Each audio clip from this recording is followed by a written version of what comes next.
Today, I'll do a basic walkthrough on how to create IBOutlets and IBActions.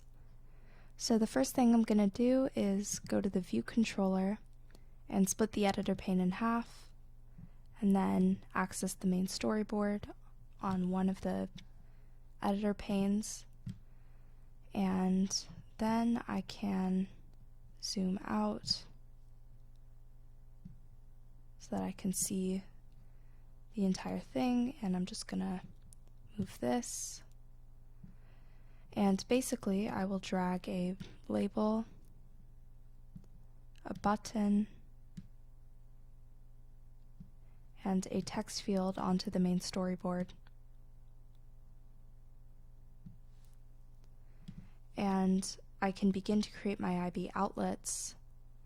To do that, I will click on any of the components. In this case, I'll start with the label, and let me just zoom in a little bit more.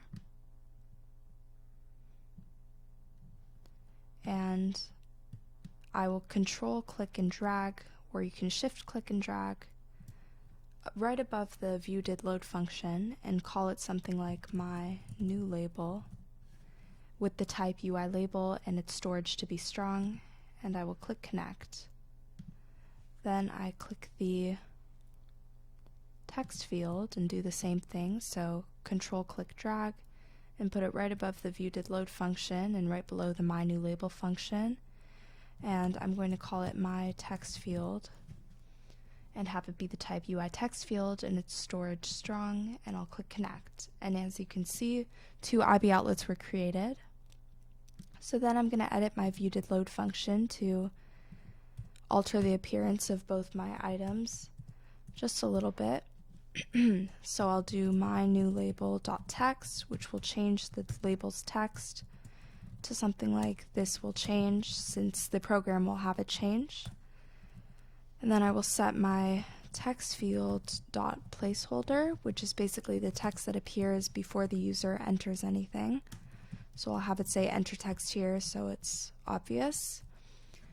And then I can create my IBAction. So I'll click on the button, do control click drag and put it right above the last curly bracket in the View controller.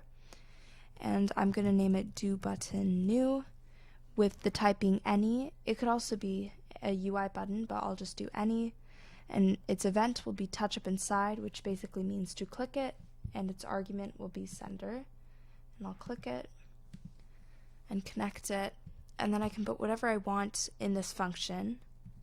So here I'll have the my new label.text to become the text field text that the user will put.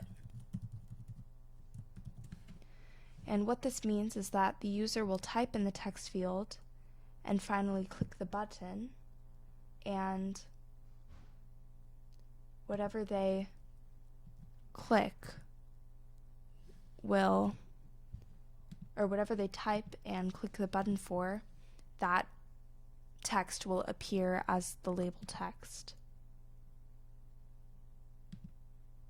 So as you can see, I forgot a little period right before the lowercase, so you want it to be dot lowercase in order for the text to appear lowercase. And let me just expand the label a little bit so that the text will fit inside, and then if I play that back, it will begin to build.